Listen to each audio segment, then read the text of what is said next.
back, I I join feel us, it's not a big deal. Right. so, okay, I've started recording. Yep, the recording has started. You should see that on your screen. Okay, so well, Arena, I'm so glad that you have joined us, and hopefully some others will join us, in a few minutes. We really want to really let you know that we really appreciate you taking your time and being willing to mentor these interns. As you know, this program at USF would not exist if we didn't have the CTs willing to step up to the plate. I know I did it all the time in the classroom, and I enjoyed it, but I do remember that it was work. It took my time to give, but you're molding those teachers of the future, and we really appreciate it. The purpose of this meeting is just to give an overview of the 3 levels of the internship at USF. I would say a majority of this presentation is going to apply to all levels. And then when it's just specifically for the K through 5 or the 6 through 12 or finals, I think there's only one slide where it kind of specifically speaks of them. So the majority of it is going to be about all 3 is all the same. Does anybody have any questions before I start? And you can ask questions during it. You can raise your hand. You can put questions in the chat. Ms. Gruner is going to monitor the chat. And then, of course, at the end, we can take any questions. So if there's anyone who has any questions. All right, I am going to share my screen. All right, so Ms. Gruner, do you want to request? There we go. And I'm giving you control. Okay. Ms. Gruner is here with us, and she is this lead supervisor of 6 through 12, the ESC. Angela Hollenbeck is finals, and she's not here. She's, I think she's in seminar today. Yes. Oh, Paula and I are going to kind of tag team here as we go through this training. If you can just please keep your your microphone mute, because it does give that feedback noise. So if you do have questions, you can use the reaction section and raise your hand, or put questions in the chat, and Ms. Gruner will monitor that. And at the end, we'll give you an opportunity to ask some questions. So this is our agenda, housekeeping, which I kind of just already went over about the microphone. I told you it's an overview of all the internship levels. We'll just touch on your responsibilities as a CT. We'll talk about that non-judgmental feedback, review the formative tool. You will have 4 of those that you're going to fill out on your intern. And then I will share with you the CT resource website. I will send you that link in an email, and then any questions. So we've already done the housekeeping. So moving to this slide, USF does have a formal office for the clinical education, and this is kind of the overview of a vision of what they have for excellence. It's the College of Education is very student-centered, so they're going to address the individual needs of their students. Now, we do make accommodations, but not excuses. So we do want to be sensitive to the needs of our interns, just as we are with the students in our classroom. We do make those accommodations, but as you know, we do not make excuses. We again want to be supportive because we want to facilitate that progress and growth while maintaining the high expectations at the same time. USF is very partner-based. Their relationship is all over in counties. We're in 5 different counties. We are in Pinellas, we're in Pasco, Hernando, Hillsborough, and Manatee. So we have built that relationship with principals and administrators. We initiate that communication with them, and we do respond to those needs. We do encourage being proactive. So anytime there is an issue that might come up with your intern, would you please make sure that you first to try to address it with the intern. If you feel that that's not suffice, do reach out to your supervisor. We are there to give you support as well as the intern support. We want to avoid those negative outcomes. We do have a success plan that we can put in place, and we certainly want us to be celebrating the positives. So this is for K through 5. I am the lead supervisor of K through 5, and my name is Wanda Dudley. And this is their very first level of internship. As you know, the interns are there on Mondays and Tuesdays only, and they are to be there during the teacher contracted hours. And please make sure that they do adhere to that. We do not want them at student hours. Sometimes they'll start kind of coming in a little later, and we don't want that. We want them to be at student hours. They started on January 9th and they end on April 18th. Now, if your intern is absent any Monday or Tuesday, they do need to make those days up. Usually they try and make it up another day that week. It's possible that they will have to wait till the end of the semester. Whichever they do, they need to talk to you and make sure it's okay whatever day they come in to make that day up. There will be 2 times over the course of the semester for the Pinellas interns that they will need to leave a bit early to attend a 3:30 seminar at campus in St. Pete. So they have 2 more of those. Now, the out-of-county interns will attend on Teams. And so they just need to get back home or to a computer where they can log in. All other seminars are mini seminars. They will be virtual. They start at 3:30 and they need to be logged in by 3:30. The key assignments are the mini teacher work sample. There's a video reflection and then the reading portfolio. The mini teacher work sample is a state required assignment. It is a critical assignment because the state requires it. Basically, this is where the students teach a mini unit, a 4-day unit, where they have to collect data using formative assessments, and then they need to use that data to drive their instruction. This is where I would appreciate the help from the CTs, that you guide them with their formative assessments, that it's paper pencil. They have to create spreadsheets and graphs. So if they don't have paper pencil, then they're not able to collect the data, because they also have to submit artifacts. They have to take pictures of it. The video reflection, they will video a lesson, and you do not have to be a part of that reflection. You just need to guide and help them that they get the video made, and then we will be meeting with them and doing a reflection on it. The reading portfolio is the reading endorsement, which you know is mandatory by the state. They will do 7 indicators this semester, and then in their next internship, they will complete the other 8. Your responsibility in this is you will need to initial a form and confirm that they did implement the lesson and teach it for each of the indicators. Okay, I'm going to pass this to Ms. Gruner, and she's going to talk about 6 through 12 ESE. All right. Thank you. I am the lead supervisor for the ESE 6 through 12 internship. Also, there's Mary Beth Varner. She is also the lead supervisor. With the 6-12 internship, this is obviously their second internship and is focused on ESE, under ESE experience. They will be in a middle school or high school location setting. They, again, will be their teacher contracted hours on Wednesdays and Thursdays, beginning last week of January 11th, and it'll end April 20th. Again, they can be there earlier, they can stay later, but definitely they need to be there, the teacher contracted hours.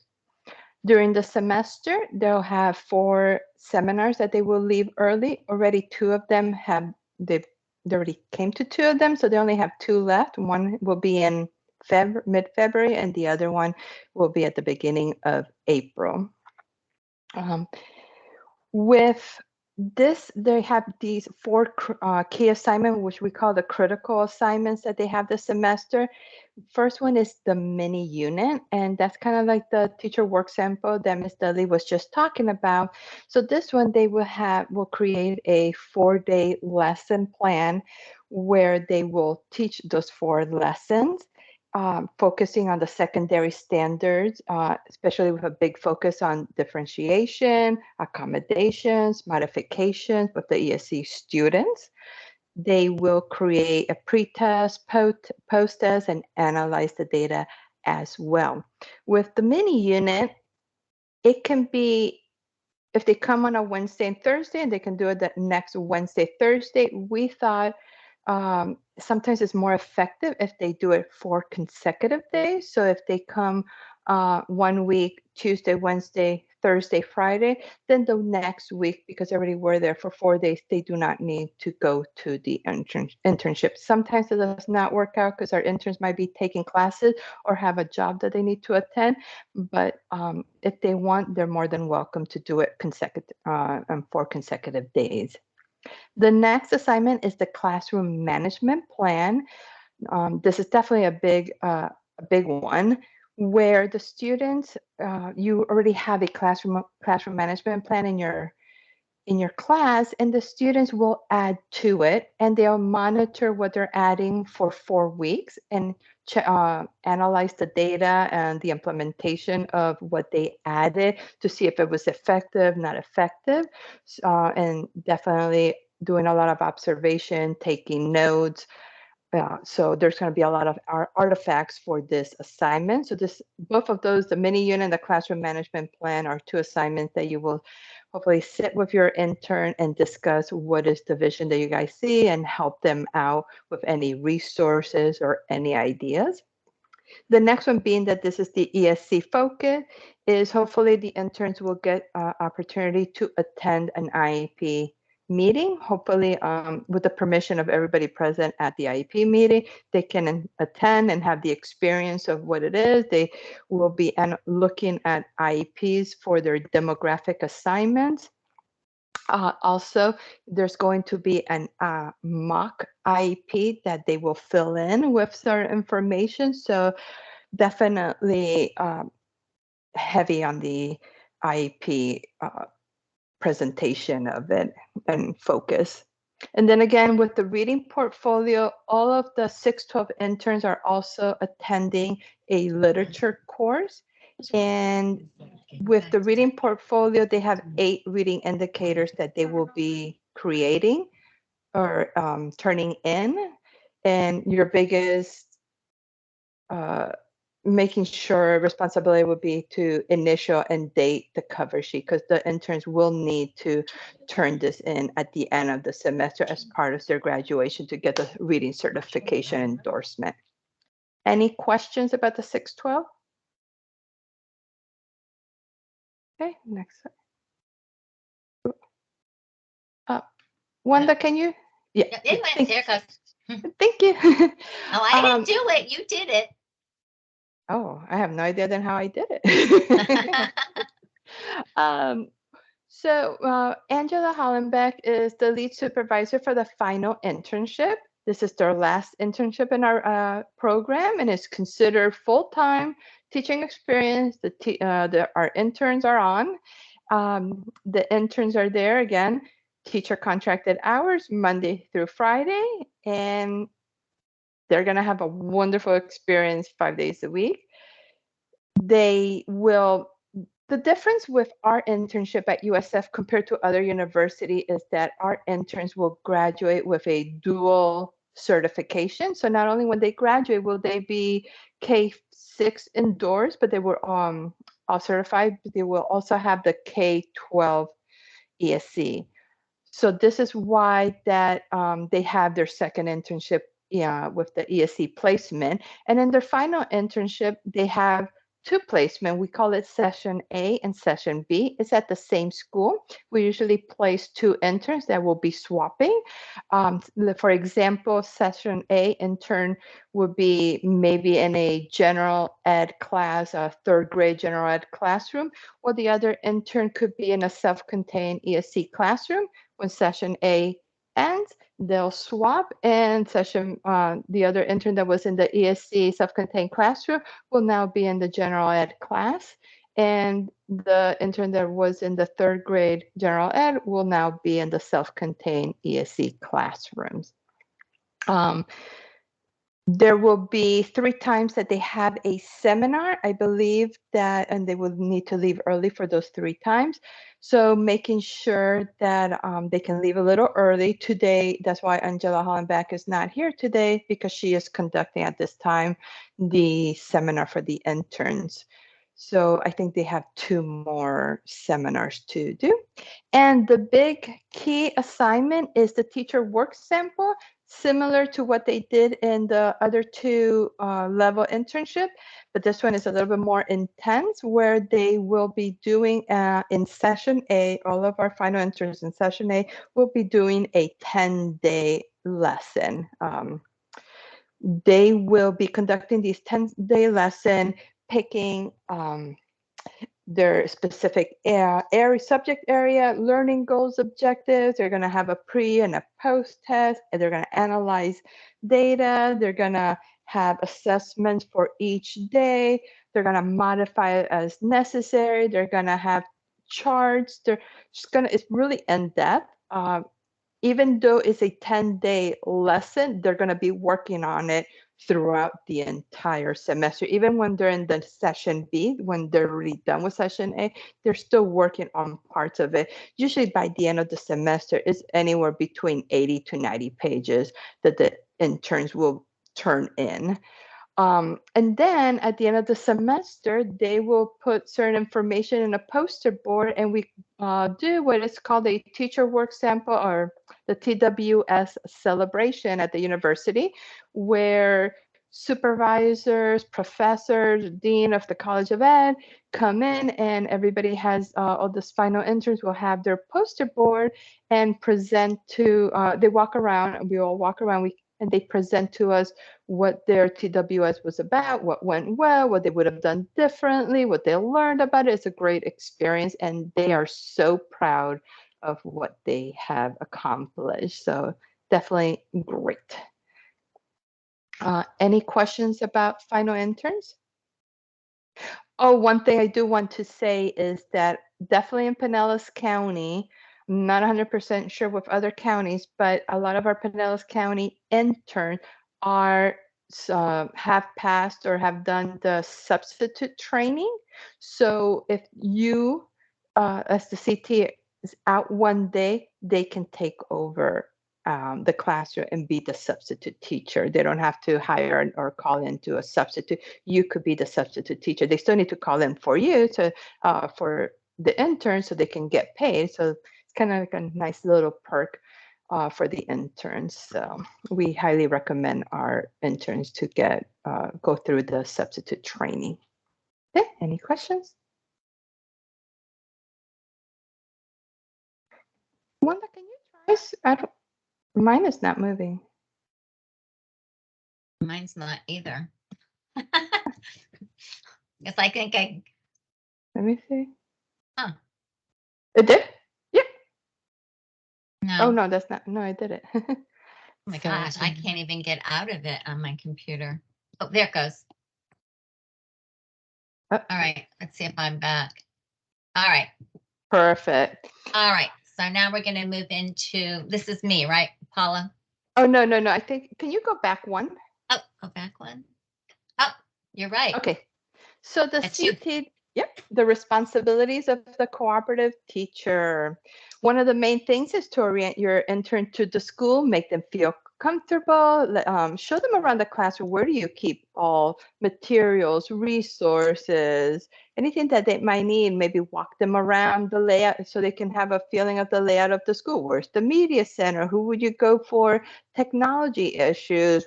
Introduce them to the guidance counselor, the secretary, who's the custodian, just making them sure they're familiar with their setting. Providing lesson plans for review, especially K5 and K6. They will need help with lesson planning, but making sure that you can share any resources that you have, what modules they're using, your district is using, what materials you have, anything to help them out and support them. With the final intern as well, but they can be left a little bit on their own already since they'll be doing this full time, but they can always check in with you or you can check in with them as well. With our interns, we like to do a model of a gradual release with their teaching responsibility, especially I believe with K-5 and and 6-12 interns, where maybe you might want to start having the intern just observe the first week, maybe the second week, you guys can do something together, or maybe by the third week, the intern can start doing like small groups or one-on-one, or just doing maybe one lesson a week. We do not expect the K-5 or the 6-12 interns to take over fully an entire day. They will be doing that when they're in their final internship, but definitely a gradual release model. And there is also in your manual, there is a guide of a timeline of how you can release the interns or by when they should be doing that. All right. Any questions? Okay. I think someone's typing in the chat. So, okay.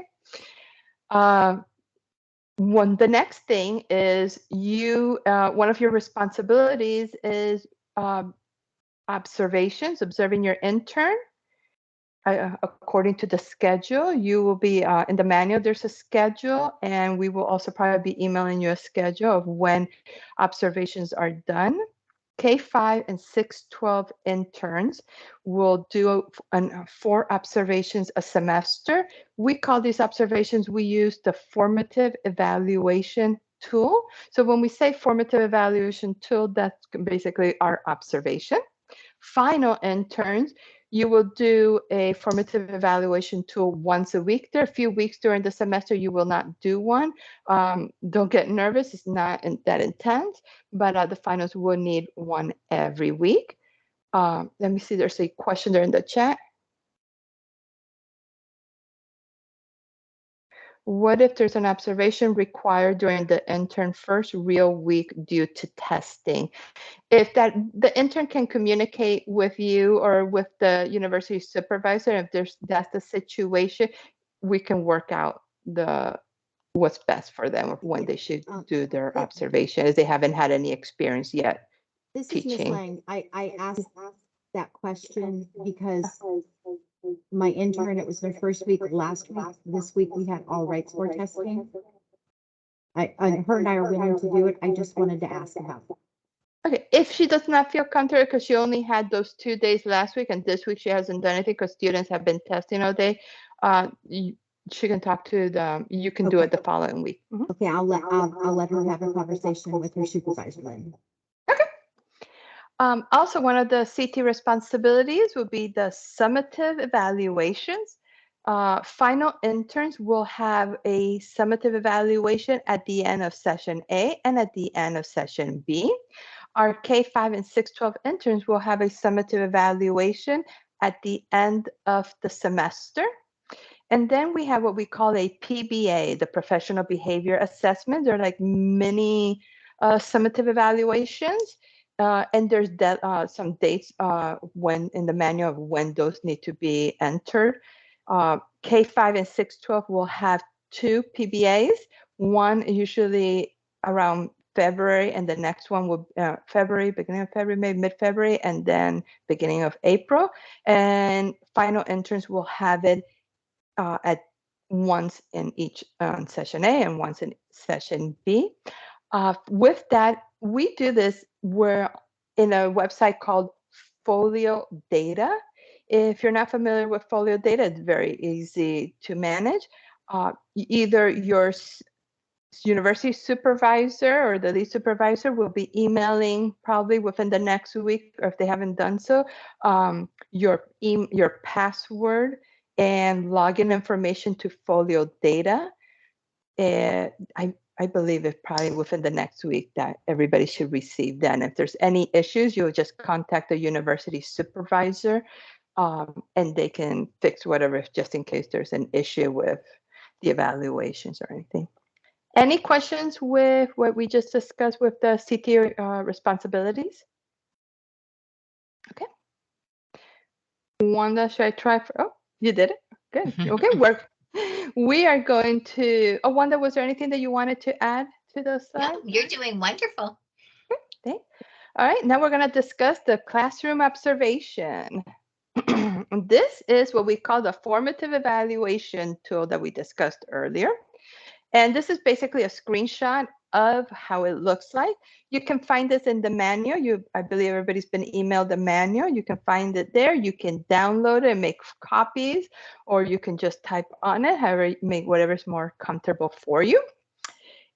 These are the 3 sections, there are 4 sections that it has. The first on the top, it says goals and action steps from previous observation. Obviously, this is the beginning of the semester and nobody has had an observation probably at this point. So you would just write first observation. But for the following 3 or 4 observations that they have, or for the next weeks with final interns, what would go in that box would be what actionable goals you discuss with your CT that they want you to observe from you, or that you want to improve. Kind of like a coaching cycle, and it will make more sense once we go through the tool. So the next section is the focus area for current observation. We have 6 focus. Usually the 2 in the middle, classroom management, definitely if you are a K-5 CT or even a 6-12 CT, I would start all the interns with classroom management. They need that, how to handle behaviors. That's a great one to start. Middle school, high school, sometimes I add always student engagement. Sometimes students in older grades are not as engaged. But again, you and your intern, you can pick what are the areas of focus, or sometimes you and your intern can pick which areas to focus. I would not pick more than 1 or 2 areas. I would just stick to 1 or 2. And then we have a 2-column chart. And on the left side, it says evidence supporting the focus area and student learning. Here's where you're going to jot down your evidence, the observations that you've done of the students as they're teaching that met their goals or their action steps from the top. And on the right side of the column is a suggestion to improve the effectiveness of the focus area. Here's where you're giving suggestion of how can they improve, how can we increase student learning. Everything's always in a positive form, of course. And on the bottom, we have the actionable goals, again, another 2-chart column, but on the left side is the actionable goals based on the observation data. So here's where you're with your intern and looking at what evidence you put on the T-chart on the top, what's on the suggestions, what would you want your students to focus on for their next observation? Because again, that's what we're going to use for their goals and action steps, the top part of this tool for your next observation. So you could have 1 or 2 actionable goals based on the observation that you just did of what you want to see in the students. And on the right, it says comments or evidence to be observed. Here's where you're going to put what do you expect to see? What do you want to see out of the student? And now in the next slide, this will make a little bit more sense when you see it. In the next slide, see. Oh, there you go.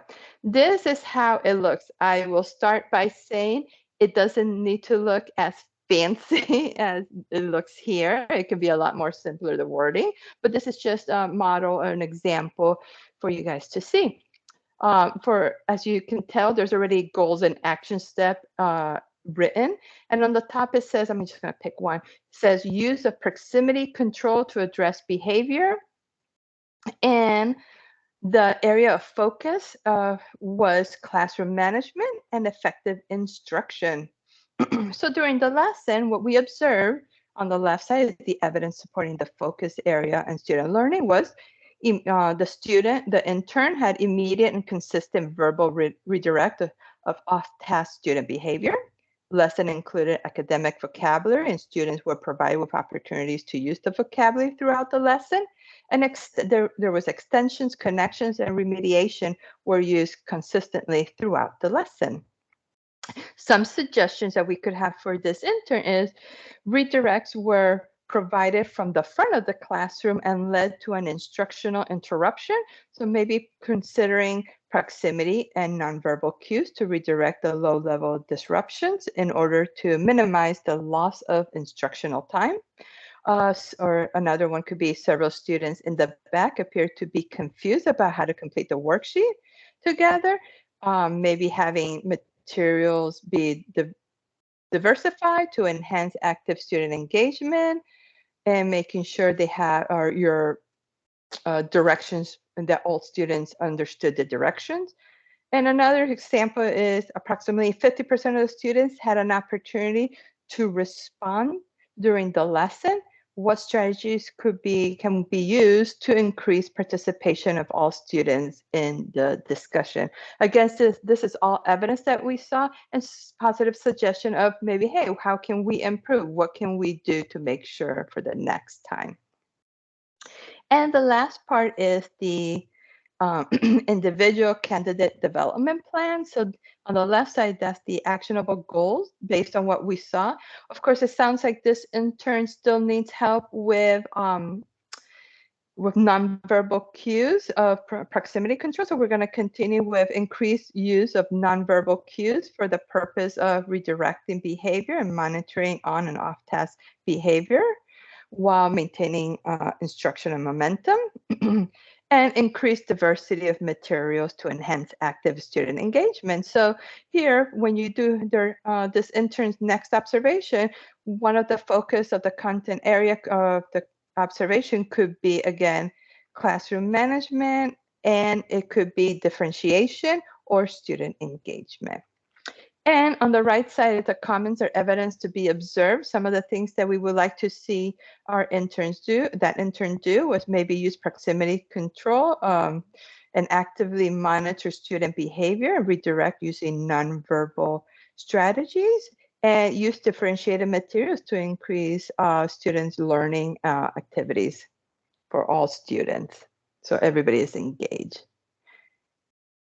Any other questions? Do you have any questions with the sample, the formative tool? Again, this is, it's a lot to this one, but it can be a lot simpler. It doesn't have to be as fancy as the wording have you see it. I see a question here from Ms. Lang. Hold on one second. It says, is this presentation going to be sent to us? Yes, it will. For example, the sample form of observation. Yes, we, Ms. Dudley mentioned in the beginning that she will probably put this up in there's a website where you'll be able to find it, and we'll probably be able to email you this PowerPoint for sure. I think is that it for me, Wanda? Yep. Okay. So now, when you're having that conversation with your intern after you have observed them, we want you to focus on the non-judgmental feedback versus judgmental. So what we mean by that is that you want to use evidence. You want to have data that you're using to tell them the feedback versus giving your judgmental opinion. So judgmental would be students were not paying attention during the lesson. If we say it and word it that way, it can tend to make the person receiving that comment defensive. So we try to want it to be more non-judgmental and say, I noticed that 8 students were off task, digging in desk, head down during your direct instruction. So now you have evidence, you're stating the facts, and it's going to sound it's going to come off a little bit more non-defensive when they hear it that way. Another example is you spent too much time lecturing. That sounds more like it's an opinion and it's more judgmental. Now state it more evidence and say 21 minutes passed before the students were able to actively participate. That comment is probably going to have the student go, wow, that's a long time.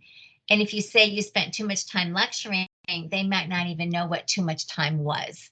So I'm not going to read both of them to you. But that's what we're wanting, that to be non-judgmental, more evidence-based, and to be more positive. So these are just some ways to start a conversation when you are talking with the interns after. It really, I find it helpful to ask questions. You know, how did you make the decision about how you were grouping your students? Because you may have noticed that when they grouped them, there was some behavior problems together. And, you know, how did you do that? And let them start talking. I find many times they know what went wrong, and they're real quick to talk about that. They're not as quick to talk about the positives that they have done. Another starter is, what is your vision for? How do you typically, you know, just these are just starters. Okay. Another good one is, what did you learn from your students today? I think we all can relate to that when we finish a lesson and we're like going, oh man, I learned a lot. Oh, I'm not going to do that next time. I'm going to change that and do it differently. And this one, I really like the talk me through. If I'm confused about something, instead of kind of saying it didn't work well or whatever, say, talk me through what happened here, and let them explain it to you. I find what really has worked best when I've had the level 1 interns and even my final interns, I do a lot of co-teaching. So when I start, we say, okay, we're going to teach the lesson together. You know, I'm going to start the lesson and then you're going to do this part. Then we're going to tag team, kind of like Mrs. Gruner and I are doing. And that way, when you step in when they're teaching, it doesn't look like you're correcting your intern, and the students just look at it that you're teaching together, and then you have more control to make sure that your students are actually getting the correct information and being taught the way you want them to. Because we do respect and understand that it's your class, it's your students, and you are ultimately responsible for them. I'm a retired teacher from Pinellas County, and I certainly understand that. So I wanted to make sure that my students were meeting the objectives that were being taught. Again, that positive feedback, this is just a cute little cartoon that student is saying, you know, let me be clear. I am only looking for positive feedback. Remember, just as adults, we want that positive feedback. We need to get those kudos. I always start with my debriefing after a lesson. I say, okay, tell me what went well. And I'll tell you, they have a hard time telling you what went well, because all they feel is they know what didn't go well and they start talking about that. So I always have a laundry list of things that went well. Search for even the simplest, littlest things like, you know, I like how you were holding the book so they all could see the pages. I like how you used inflection in your voice. Like how you were, you know, have built a good rapport with the students. Start with all those little things before you then start giving your suggestions and how they can make it better. As we said, there is a link to a website for the CTs, all your resources, and I will be emailing that out to everyone. So you can go there and you can find a lot of all this information that we just talked about. And there will be a link to the recording, because I'm recording this session. So I'm going to open now. Are there any comments or questions? You can put in the chat. You can raise your hand. You can even unmute yourself if you would like to.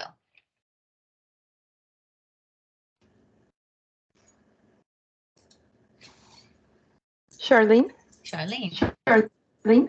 Charlene. Hi, first of all, I apologize for being late. I was No having a worries. hard time getting in. I'm so sorry. I have a level 2 intern in my classroom, and I do have a very specific question because I want to make sure I'm giving her the correct guidance. I teach at Manatee High School, and I teach students that are intellectually disabled. And we're working on one of her lesson plans. She's great. Oh my God, I love her. Great. She's so self-conscious. And we're putting, you know, I'm helping her put together and work through her first lesson plan for her first observation. And the specific question that I have is, she has to list the standards that we use and she's doing a reading lesson. Because our kids are working on the alternative side. Yes, they're on access points. So when we did our when I've done my training for administering the access points, we are being given, and so is the FSSA blueprint pages, the old ELA benchmarks is what the kids are being tested on, because they haven't created a new alternative assessment. So our administrators are aware that we're teaching off of the old standards, because that's how the tests are designed. And, you know, going through those standards and trying to find where they match with the best, because we haven't even received training on the best standards yet. Right. Right. Well, because they've told us everything with the assessments for the geometry, the algebra, the history, everything's on old standards. Because that's the format of the test. Okay. And until they create a new test and we receive training on the new test and the new standards, we're supposed to be using those old standards. The old standards and the new standards don't even match. So well, I mean, if I'm a little that's what you frustrated guys because are doing, that's Mhm. what you're doing. I mean, if the students are an access point and they have an IEP, so trying to meet their goals or and their IEP. So for example, maybe you might have a middle schooler reading at a first grade level that might need help with sight words or something. They can use some another standard that would help them with that. That's what, Or yeah, that's sticking what I with told her. access. Right. I said I write my goals off of the standards where they're at. So if I've got a ninth grader that's working at a kindergarten level, I go through the kindergarten standards and Correct. I write a first grade goal, because that's where I want them to move up to. Right. No, and that's what we expect. Yeah. Right. Yeah. For, And so I just wanted clarification, because I told her, sweetie, you can't teach a ninth grade standard with a student that's working on a first grade. And right. she's really worried that she's not going to have her benchmarks. So I just wanted that clarification for her. Here's the experience. I've been doing the 612 for a few years now, and some of our interns are in a self-contained classroom, maybe in a high school, and they're pretty much like in shock, or they're not aware that some students might be at a kindergarten level, some students might be at a first grade level. Every student can learn, no doubt. But we need to meet them at what they are, and that's why they have an IEP, and that's why they could be an access point, because we're going to meet their need. No, we can't go to the student if he's in a ninth grade, but at a first grade level, kindergarten level, we can't put a ninth grade standard. That's why he has an IEP or an accommodations and modifications. So they're not as familiar. This is why their second level internship is targeted and focused with ESC, because by the end of the semester, they'll become so much more familiar with it. They're just probably not, it might feel different to them. They haven't been exposed to this before. Right. And she's like, well, it says here I have to use these. I'm like, we're not going to use those standards, because they're not even being tested on those standards. Right. And you're fine. Okay. No, you I did just right. wanted to make sure that I was telling her correctly. And I wanted to make sure nothing had changed since the last time I had an intern. No, that's correct. Okay. Thank you for your question. Any other questions?